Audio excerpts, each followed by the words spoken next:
పోటీ పరీక్షల అభ్యర్థులు ఎదుర్కొంటున్నటువంటి సమస్యల మీద ఇవాళ ప్రొఫెసర్ హరగోపాల్ గారితో పాటు నేను కూడా వెళ్ళి ఆ సమస్యలన్నింటినీ కమిషన్ చైర్మన్ శ్రీ మహేందర్ రెడ్డి గారి దృష్టికి తీసుకొని వెళ్ళినాం.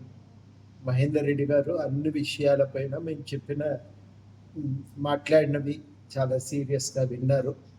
చాలాసేపు ప్రొఫెసర్ హరగోపాల్ గారు విద్యార్థుల్లో ఉన్నటువంటి ఆవేదన, ఆందోళన గురించి వివరించారు. పోస్టులు మళ్ళీ వస్తాయో రావో అనే భయం ఒకవైపు, తర్వాతనేమో ఇప్పుడు ఉన్న పరిస్థితుల్లో తమ పరీక్ష రాయటానికి ఎదుర్కొంటున్న ఇబ్బందుల గురించి వివరించి మరి సమస్యలకు పరిష్కారం అడిగారు.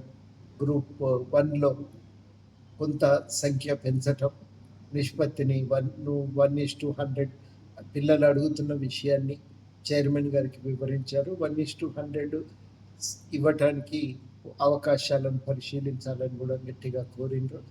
వారితో పాటు నేను కూడా ఈ విషయాలపై మాట్లాడినా.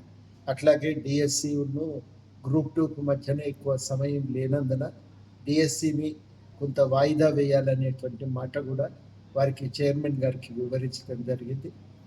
ఈ 2 పరీక్షలను కొంత వాయిదా వేసి మధ్యన వ్యవధి ఉండేటట్టు చూడగలిగితే అప్పుడు పిల్లలకు న్యాయం జరుగుతుందనే మాట మేము స్పష్టంగా చెప్పినాం. వీటన్నింటి మీద చైర్మన్ గారు కూలంకుషంగా చర్చించి ఆలోచించి నిర్ణయం తీసుకుంటామనే మాట మాకు చెప్పారు. ఆ మాట మీ అందరికీ కూడా, విద్యార్థులందరికీ కూడా మేము చెప్పదలిచింది ఏంటంటే, సమస్యల మీద మేము క్రియాశీలకంగా స్పందిస్తూ ఉన్నాం. సమస్యల స్వభావాన్ని బట్టి, దాని తీవ్రతను బట్టి ఎప్పటికప్పుడు దానిపై స్పందిస్తూనే ఉన్నాం. ఎక్కడ కూడా ఎవరము ఇదివరకు ఉన్నటువంటి నిరుద్యోగుల సమస్యల పట్ల ఇదివరకు ఉన్న నిబద్ధతలు తేడా లేదు.